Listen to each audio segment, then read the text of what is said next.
Bonjour, toujours aussi ravie de vous retrouver dans cette chronique, c'est la 17e pour le coup, qui fait partie de la mini-série Choisir c'est vivre. Et donc aujourd'hui, la thématique c'est Apprends à poser ton attention. Alors dans cette chronique, je vais juste vous donner des petits trucs pour apprendre à poser effectivement votre attention et surtout essayer d'y penser. Voilà. Les choses les plus simples sont toujours les plus efficaces et c'est absolument incroyable comme des tout petits pas peuvent apporter un changement positif dans notre quotidien. Alors, dans l'exercice précédent, en effet, on a constaté que le hamster, quoi qu'on fasse, il fera toujours partie de notre vie. Voilà. Par contre, ce fameux hamster peut prendre un sérieux coup au moral quand il comprend qu'on a le pouvoir de lui tordre le cou. Alors le secret,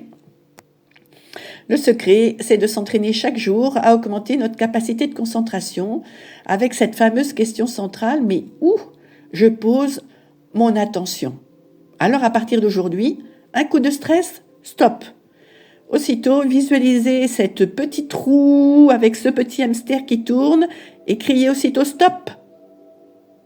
Et posez-vous la question, mais où je pose mon attention? Alors pour vous aider justement à poser cette attention et que ça devienne beaucoup plus souple, beaucoup plus aisé au quotidien, Serge Marquis, dont je vous ai parlé dans la chronique précédente, préconise de prendre un peu de temps chaque jour, mais ne serait-ce qu'une minute matin et soir, prendre le temps de placer votre attention sur votre respiration tout simplement. Ayez conscience de l'air qui entre dans vos narines, de l'air qui fait gonfler donc votre abdomen, et puis qui en sort. Cette prise de conscience, c'est un exercice très simple qui apaise votre corps et votre esprit. Pour le coup, moi personnellement, je le fais aussi la nuit si je me réveille et que je sens que le fameux hamster a envie de reprendre du pouvoir. Et plus vous ferez cet exercice, plus il sera simple pour vous et donc efficace. Alors, la pratique de la gratitude aussi va être une merveilleuse façon, bien sûr, de se connecter au présent et de tordre le cou au hamster. Je vous en ai parlé longuement au début de ces chroniques. Et puis, il y a un exercice que j'apprécie particulièrement, qui nous est donné encore par Barbara Fredrickson.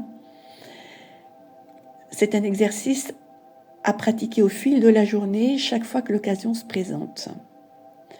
Alors cet exercice, ce qu'elle appelle exercice d'auto-observation, est fondé sur une acceptation de soi sans jugement.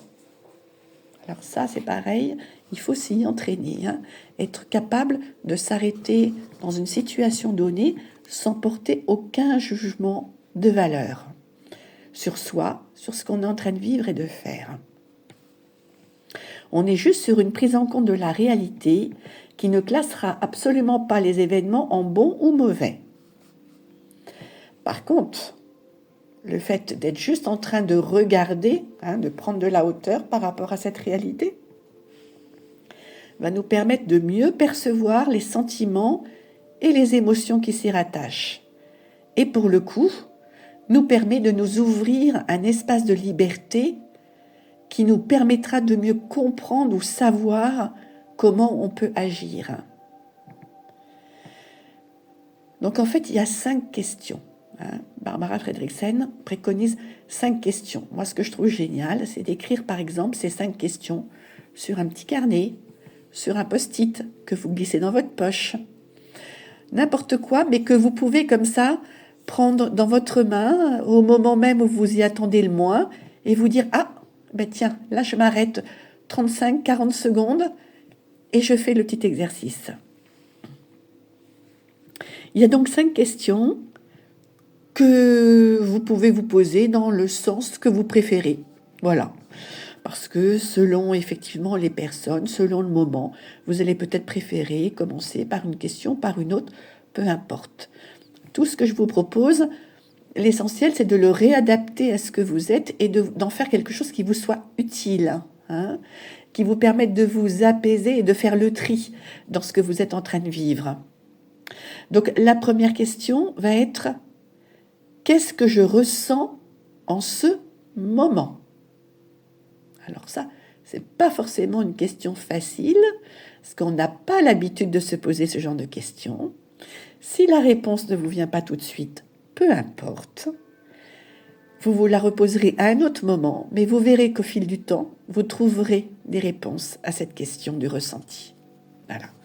La première question, qu'est-ce que je ressens en ce moment? La deuxième question, à quoi je pense en ce moment? C'est quoi en fait ces mots, ces petites phrases qui tournent en boucle comme ça dans ma tête sans que j'en ai vraiment conscience, hein? Donc, à quoi je pense en ce moment? Et puis, un petit peu plus facile, que suis-je en train de faire? Est-ce que je suis en train d'attendre chez un médecin? Est-ce que je suis debout devant une photocopieuse, etc., etc., etc. Est-ce que je suis à la maison et que j'ai envie de retrouver un moment de paix et de calme et que je me suis enfermée dans ma chambre? Enfin, peu importe, voilà, que suis-je en train de faire? La quatrième question, suis-je conscient de ma respiration? Donc là, tout simplement, prenez le temps de faire cette respiration, comme je vous l'ai évoqué plus haut. Et puis enfin, de quoi ai-je besoin à cet instant précis? Voilà, donc en répondant à ces questions à des moments perdus au cours de la journée, et surtout en prenant l'habitude de le faire régulièrement, vous allez vraiment créer en vous un espace d'introspection qui, lorsque vous risquez d'être désemparé à un moment donné ou pris de stress, va vraiment vous aider à reprendre prise sur votre vie. Mais pour ça, il faut s'y être exercé et le faire de façon régulière. Des petits pas qui peuvent apporter des grands moments de ressources dans votre vie.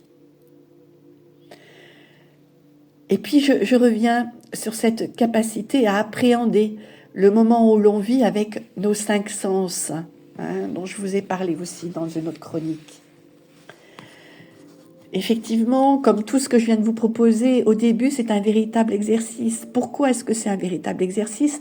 Tout simplement parce que vous n'êtes pas habitué à fonctionner comme ça, vous n'êtes pas habitué à réfléchir comme ça, et votre cerveau reptilien, lui, il aime les habitudes. Donc, pour créer des choses nouvelles qui vont être efficaces pour vous, eh bien, petit à petit, il va falloir, j'allais dire dompter, mais plutôt apprivoiser, voilà, de nouvelles façons de faire. Et au fil de l'eau, vous allez vous rendre compte que ces façons de faire vous apportent des éléments positifs et donc elles vont s'ancrer tout doucement dans votre quotidien, devenir de nouveaux automatismes. Et là, pour le coup, vous n'aurez plus d'efforts à faire. Vous les ferez même sans vous en rendre compte. Et ça, c'est génial. Donc, prenez cette habitude, effectivement, quand vous en avez le temps, de faire fonctionner vos 5 sens, c'est-à-dire de détailler ce que vous êtes en train de voir, la forme des objets, les couleurs, etc. Ce que vous entendez aussi dans votre environnement immédiat, mais aussi plus lointain. Ce que vous ressentez sous vos pieds, sous vos mains. Les odeurs aussi qui flottent dans l'air. Le goût qui s'accroche sur votre langue. Les sensations de chaud ou de froid, etc. Voilà, tout cela vous permet non seulement de mieux habiter votre corps, mais aussi les lieux et le temps que vous traversez. Parce que être complètement à ce que je vis, et avec ce CEUX, avec qui je vis, est fondamental. Être à chaque chose pleinement, plutôt qu'à de nombreuses incomplètement. Je vais vous répéter cette phrase parce que elle me semble absolument essentielle. Donc, tous ces petits exercices vont vous permettre d'être complètement à ce que je vis et avec ce CEUX avec qui je vis. Et être à chaque chose pleinement plutôt qu'à de nombreuses incomplètement.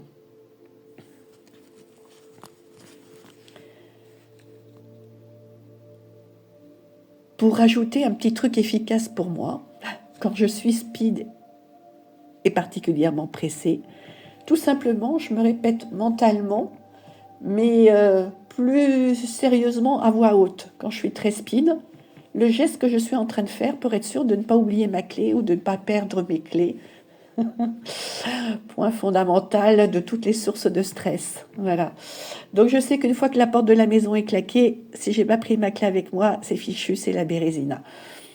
Donc maintenant, systématiquement, au moment d'ouvrir ma porte, mentalement, je me dis, ça y est, j'ai la clé dans la main et elle est bien rangée dans le zip de mon sac à main. Plus de soucis, j'ai plus besoin d'y revenir. Après, je peux faire n'importe quoi d'autre. Le geste est sûr. Idem quand je rentre, si j'ai mes clés de maison en main, je sais où je les pose systématiquement et je me redis à voix haute en arrivant, les clés posées, et c'est fini.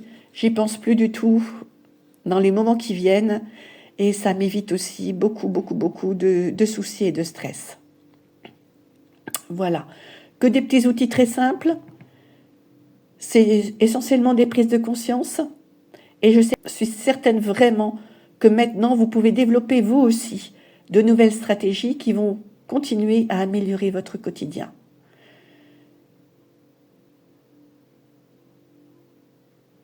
Ne perdez plus votre temps à ruminer les soucis, regardez-les en face. Vous êtes en capacité de proposer des solutions. Et quand on fait une erreur, on trouve le moyen de ne plus la reproduire. Alors continuez à avancer et quoi qu'il arrive en cas de doute, posez-vous toujours cette question, mais où est-ce que je pose mon attention? À très très vite et surtout, écoutez votre cœur et votre corps. À bientôt.